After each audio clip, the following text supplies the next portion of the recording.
भारत से सिर्फ 6 दिन की दूरी पर है चांद। दोस्तों, मानो कि चांद को बस पकड़ ही लिया है चंद्रयान 3 ने। पृथ्वी की ऑर्बिट छोड़कर आगे बढ़ा चंद्रयान 3। देश का महत्वाकांक्षी मिशन चंद्रयान 3 5 अगस्त 2023 को चंद्रमा की ऑर्बिट में प्रवेश कर जाएगा। उसने अपने सभी ऑर्बिट अपने तय समय में पूरे कर लिए हैं।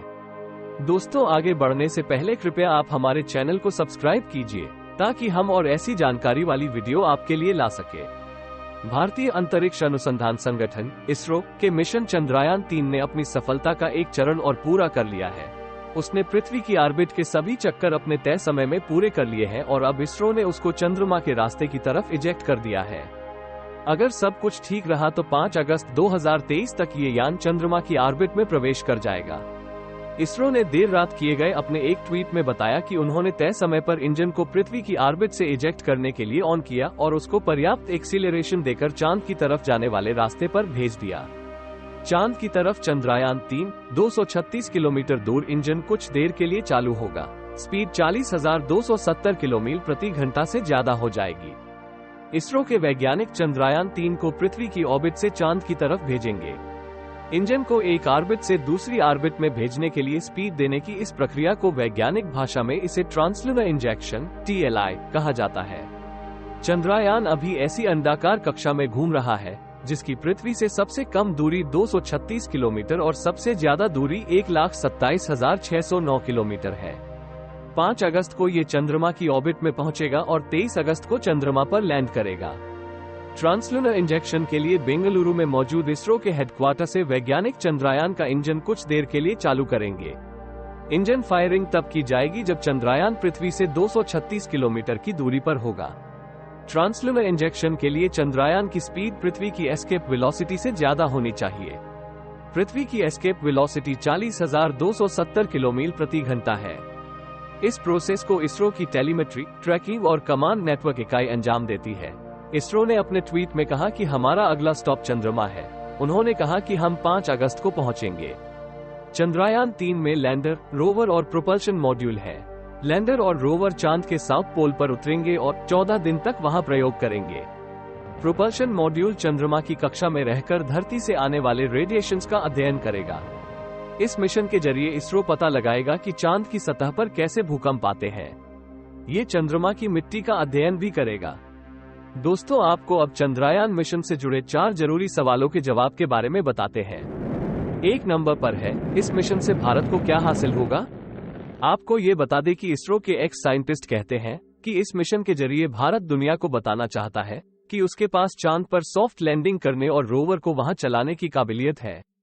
इससे दुनिया का भारत पर भरोसा बढ़ेगा जो कॉमर्शियल बिजनेस बढ़ाने में मदद करेगा। भारत ने अपने heavy lift launch vehicle LVM-3M4 से चंद्रयान को लॉन्च किया है। इस व्हीकल की काबिलियत भारत पहले ही दुनिया को दिखा चुका है।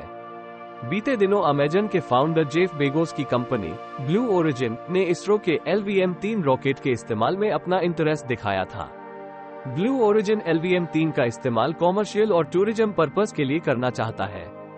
LVM-3 के जरिए ब्लू ओरिजिन अपने क्रू कैप्सूल को plant low earth orbit (LEO) space station तक ले जाएगा।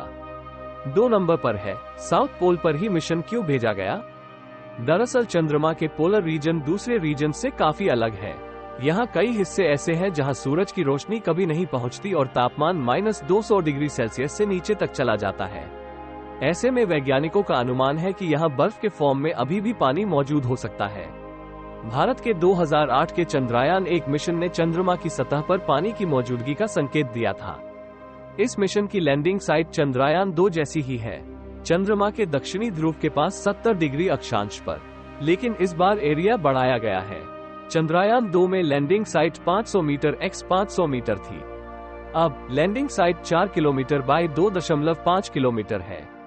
अगर सब कुछ ठीक रहा तो चंद्रयान 3 चंद्रमा के दक्षिणी ध्रुव के पास सॉफ्ट लैंडिंग करने वाला दुनिया का पहला स्पेसक्राफ्ट बन जाएगा।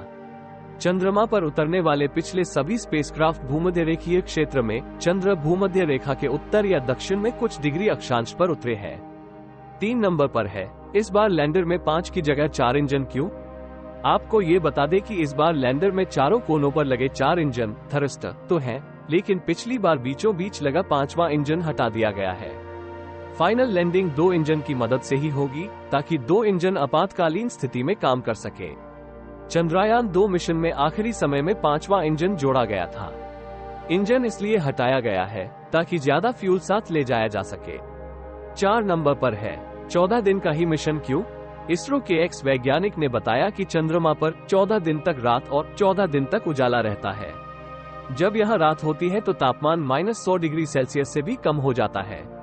चंद्रयान के लैंडर और रोवर अपने सोलर पैनल से पावर जनरेशन करेंगे, इसलिए वो 14 दिन तो पावर जनरेट कर लेंगे, लेकिन रात होने पर पावर जनरेशन प्रोसेस रुक जाएगी। पावर जनरेशन नहीं होगा तो इलेक्ट्रॉनिक्स भयंकर ठंड को झेल नहीं पाएंगे और खराब हो जाएंगे। अगर सॉफ्ट लैंडिंग में सफलता मिली यानी मिशन सक्सेसफुल रहा तो अमेरिका, रूस और चीन के बाद भारत ऐसा करने वाला चौथा देश बन जाएगा। अमेरिका और रूस दोनों के चंद्रमा पर सफलतापूर्वक उतरने से पहले कई स्पेसक्राफ्ट क्रैश हुए थे। चीन 2013 में चांद E3 मिशन के साथ अपने पहले प्रयास में सफल होने वाला एकमात्र देश है। अगर आपको इस वीडियो से कुछ जानने के लिए अच्छा मिला तो कृपया आप इस वीडियो को लाइक करो, शेयर करो और सब्सक्राइब करो हमारे चैनल को। धन्यवाद। जल्द ही मिलेंगे और कुछ जानकारी वाली ऐसी वीडियो लेकर।